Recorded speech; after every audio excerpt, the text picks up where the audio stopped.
Akademisi jaket kuning sebut otak Jokowi nggak nyampe ya. Sebut goblok lah, bego lah, bodoh lah. Soal IKN, bukan partai politik. Ya, selamat datang teman-teman di ruang publik, ruang diskursus deliberatif yang menghadirkan para pendiskusi-pendiskusi yang harapannya bisa menjadi referensi bagi kita di dalam memahami dinamika politik yang seringkali saling sikut, saling singgung, bahkan saling bungkam. Dan kita perlu hadirkan ruang yang netral, ruang yang objektif semampu kita. Karena itu kita tidak bisa berjalan sendiri, kita mesti berjalan bersama-sama untuk mengumpulkan para penggiat, pendiskusi-pendiskusi yang punya kerinduan untuk membangun ruang publik yang penuh dengan pandangan-pandangan, opini-opini yang objektif sehingga memperkuat ya otot-otot komunikasi publik kita yang bisa dikonsumsi menjadi referensi bagi publik yang terlanjur mempercayai, menaruh percaya terkait dengan eksistensi para guru-guru besar, profesor yang seringkali tampil mengambil merebut ruang publik dengan toga kebesarannya, dengan jubah kebesarannya, dan kemudian menghadirkan satu perspektif yang harus kita periksa dan harus sedikit kita berikan pembanding dalam konteks kebebasan kita dalam beropini. Nah, teman-teman, kita bahas tentang statement ini ya. Kalau teman-teman baca atau saksikan di channel Info Politik, ya saya dapat referensi itu dari situ untuk menyimak apa yang disampaikan oleh akademisi jaket kuning ini, yang saya tidak tahu apakah beliau adalah seorang guru besar atau tidak, tapi kalau lihat dari nada-nadanya, dari komunikasi yang disampaikan, kelihatannya memang beliau punya posisi itu. Tapi baiklah kita tunda terlebih dahulu itu mencari informasi soal itu.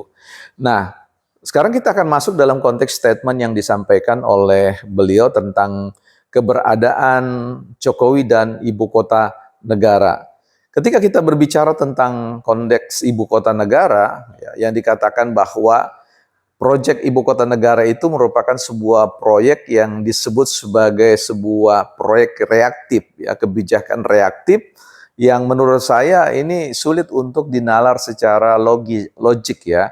Karena tidak ada sebuah kebijakan itu merupakan hasil reaktif ya, bersifat reaksi, seperti kalau kita misalkan tersandung batu dan kemudian kita bereaksi dengan keberadaan gerak kita untuk menyelamatkan kita dari benturan atau luka-luka yang serius. Nah, sebuah kebijakan itu selalu hadir dengan sebuah pendekatan-pendekatan yang sangat presisi dalam konteks perhitungan atau kalkulasinya dan multi pertimbangan. Jadi bukan hanya satu pertimbangan tentang apa yang dituduhkan sebagai sekedar mau bicara tentang meninggalkan legacy, ya, meninggalkan warisan, karena kita tahu bahwa pilihan kebijakan yang dibuat oleh Jokowi dalam masa pemerintahan Jokowi ini adalah kebijakan multi stakeholder, ya.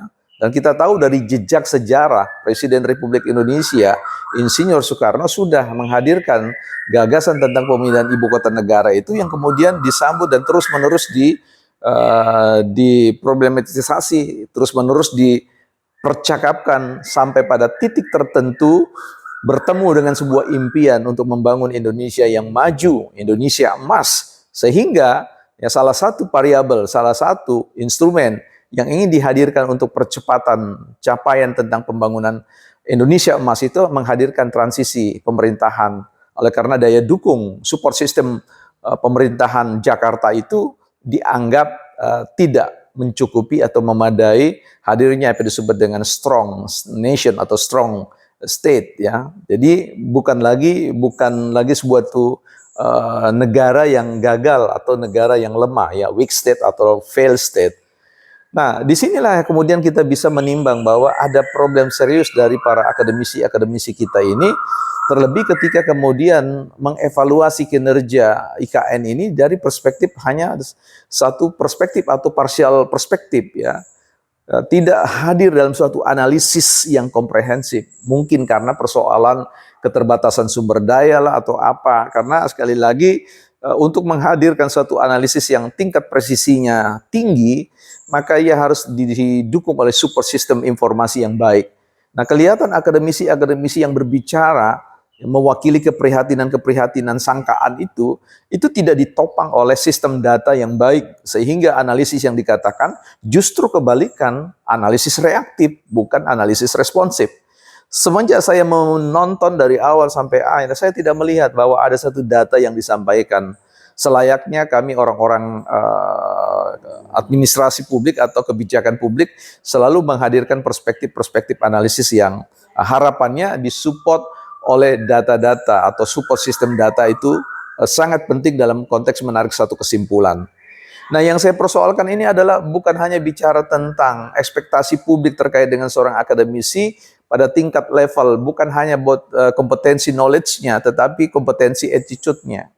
Nah, seorang akademisi kita berharap dari benaknya, dari kepalanya lahir pikiran-pikiran yang baik, pikiran-pikiran yang bernas, bukan pikiran-pikiran yang emosional atau reaktif, tapi pikiran-pikiran yang responsif yang didukung dengan support system, ya, argumentasi-argumentasi yang faktual.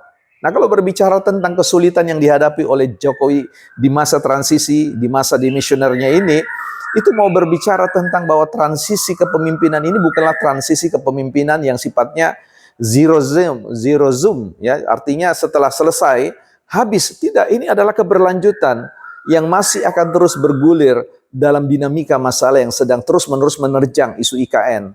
Kalau berbicara tentang keterbatasan anggaran, kita harus tahu bahwa ya sekarang kita tahu bahwa harapan ekspektasi dari Jokowi untuk menghadirkan ya undang-undang perampasan aset itu sampai hari ini terkendala.